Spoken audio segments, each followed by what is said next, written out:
She screamed, she mocked, she slapped him across the face. But the royal guard?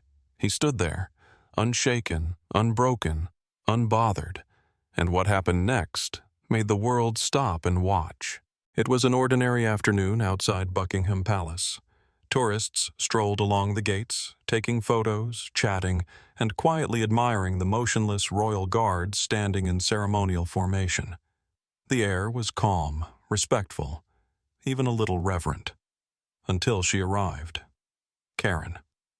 Short, fiery, and absolutely sloshed, she stumbled onto the scene wearing oversized sunglasses, a floppy sun hat, and a half-spilled mimosa in one hand. Her voice cut through the calm like a chainsaw through silk. "Oh my God! Are those the famous guards? What a joke! I thought they were supposed to be scary or something." People turned. Some snickered nervously, others rolled their eyes. She was loud, American, and clearly drunk. But Karen didn't care. In fact, the attention only made her louder. "I came all the way to London for this?" she shouted, arms flailing dramatically. "These guys look like toy soldiers from a Halloween store." She took a big sip, well, more like a slurp, from her nearly empty drink and marched toward one of the guards. Her target, a tall, lean royal guard in pristine red uniform, his bearskin hat towering over her, his rifle resting vertically against his shoulder. His face was calm, unreadable. He didn't even glance at her. Karen gasped theatrically. "Oh, so you think you're better than me? Just gonna stand there all high and mighty?" she said, jabbing her finger toward him. "I pay taxes too, you know. I have a right to ask questions." A few tourists backed away. Others began discreetly filming. Phones came out, not for the guard, but for the chaos that was beginning to unfold. Karen circled him, wobbling slightly in her step. Hey, are you allowed to blink? Huh? You can blink if you're alive, or are you dead inside too?" Still, the guard didn't move. She leaned in closer, face inches from his chest. "What kind of job is this, huh? You just stand there? This is the most useless—" The wind blew. The tourists stared. The guard remained still. Karen turned to the crowd, as if auditioning for a reality show. "These people think he's impressive. Oh, please. My husband's more intimidating when he's snoring on the couch." She let out a loud, obnoxious laugh that echoed across the square. Some laughed with her, some walked away. But nobody could deny. Something was brewing. The tension in the air grew heavy. Everyone could feel it. Karen was just getting started. And the royal guard? He hadn't moved a muscle. Yeah, Karen wasn't done, not even close. She tossed her empty cup over her shoulder, missing a trash bin by a solid meter, and stomped right back up to the royal guard. Her cheeks were flushed, her sunglasses now hanging lopsided on her nose. Her hands moved with wild, exaggerated gestures as she unleashed a second wave of slurred fury. "You know what you are?" she barked, standing way too close. "You're a prop, a background extra. You're not a real soldier. You're a mannequin with a gun." The guard didn't blink. His eyes remained fixed straight ahead, posture locked in place like a pillar carved from stone. Karen leaned in closer, now almost nose to chest with him. "Oh, what's the matter? Mommy and Daddy didn't hug you enough, or is the big fuzzy hat squeezing your brain too tight?" Tourists were visibly uncomfortable now. Some muttered things like, "She's going too far," and "Someone call security." A few stepped back, but most kept filming, drawn in by the spectacle unfolding in front of them. Karen began pacing in circles around the guard, speaking loudly to the growing crowd like a drunk motivational speaker. "This guy really thinks he's doing something important, standing here in his little Halloween costume, while the rest of us actually live our lives." She spun back toward him and snapped her fingers just inches from his face. "Hello? Anybody home? Blink twice if you're being held hostage by your own ego." The guard didn't move. Not even a twitch. Karen let out an exaggerated sigh and shook her head. "I swear, You people take yourselves so seriously. All this stiff, uptight, British nonsense." Then, with venom in her voice, she added, "You wouldn't last 5 minutes back home." The insult hung in the air. The mood shifted. Even some of the more amused tourists lowered their phones. A line was being crossed, and yet, still, nothing from the guard. His silence was louder than any comeback she could have thrown at him. But Karen didn't see that as strength. She saw it as weakness. "Wow," she laughed bitterly. "This is sad. You won't move. You won't speak. What, are you too scared to break the rules?" She stepped right up to him again, so close their shoulders nearly touched. "You're just a coward in a red jacket." The moment chilled. A few people in the crowd audibly gasped. Even the most intoxicated part of Karen must have known she had pushed past reason. But there was no reaction, no flinch, no glance, no change in posture. The guard stood tall, eyes locked forward, unwavering. Karen scoffed. "Fine, if words don't work," she muttered. She took a shaky step closer, raised her hand. The moment everyone was dreading was about to happen. And the royal guard? He didn't move, because for him this wasn't chaos. This was control. Time slowed. Karen's arm hovered for half a second too long, as if even her intoxicated brain knew this was a line that shouldn't be crossed. The crowd collectively held its breath. A few gasped. One woman audibly whispered, "No way." Then it happened. Smack. Karen's open palm landed squarely on the royal guard's cheek. Not hard, but loud enough to echo off the palace walls and slice through the tense silence like a razor. A moment of stunned stillness followed, the kind of silence that crashes down right before a storm. Dozens of phones caught it. In perfect HD, the sound, the slap, the freeze. Karen took a wobbly step back, eyes wide, her mouth slightly open. Even she looked shocked at what she had just done. But the guard? He didn't even blink. His head didn't turn. His posture didn't falter. His grip on the rifle stayed firm. He didn't even tighten his jaw.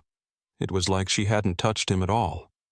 And that was the moment everything shifted. The crowd's horror turned to awe. Tourists began murmuring, not about Karen's slap, but about the man who took it without reaction. One guy near the front dropped his phone slightly and whispered, "He didn't move. He didn't even react." Karen stumbled backward a few more steps, suddenly unsure of herself.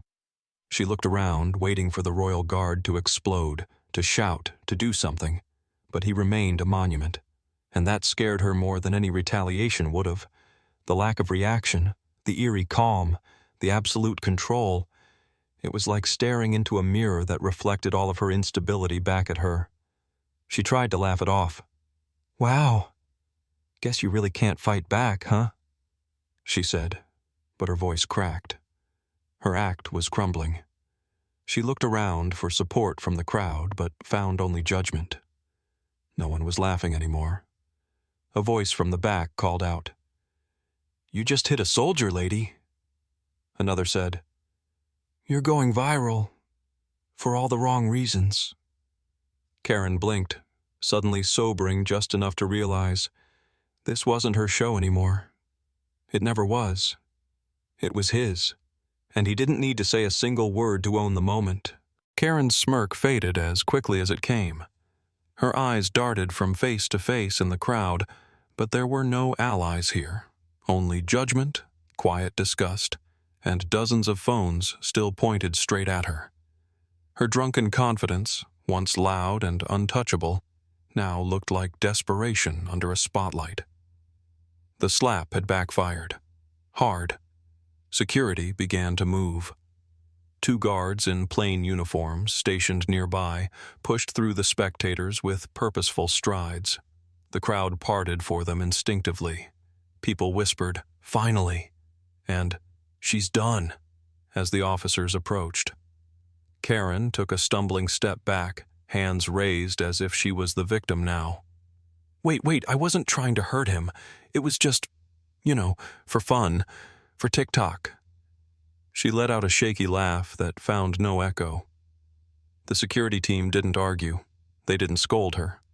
One of them simply said, "You assaulted a member of the King's Guard." Karen froze. The weight of those words finally pierced through her haze. The drunk bravado drained from her body like someone pulled the plug on a balloon. No, come on. I didn't mean it," she mumbled as they gently but firmly took her by the arms. But the real focus wasn't on her anymore. All eyes had returned to the Royal Guard, still standing, still motionless, still perfect. Even after a public slap across the face, he remained composed, eyes forward, back straight. His jaw hadn't twitched, his posture hadn't shifted.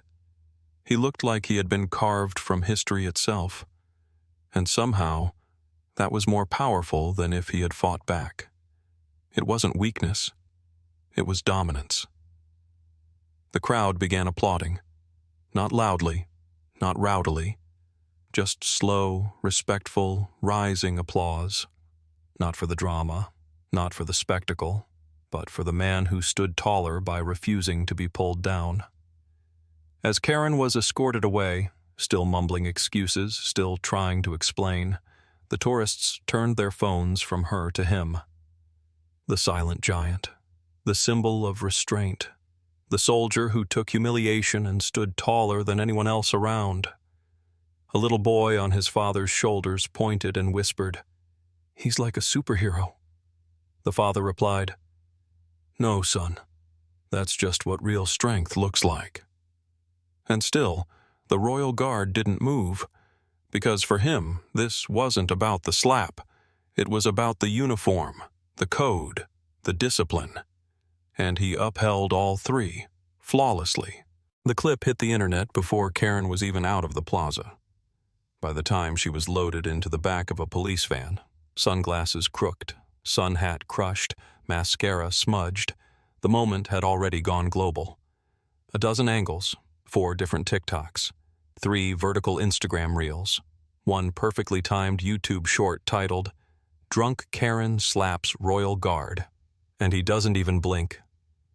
The footage spread like a wildfire with gasoline in its veins. People didn't share the slap. They shared the stillness.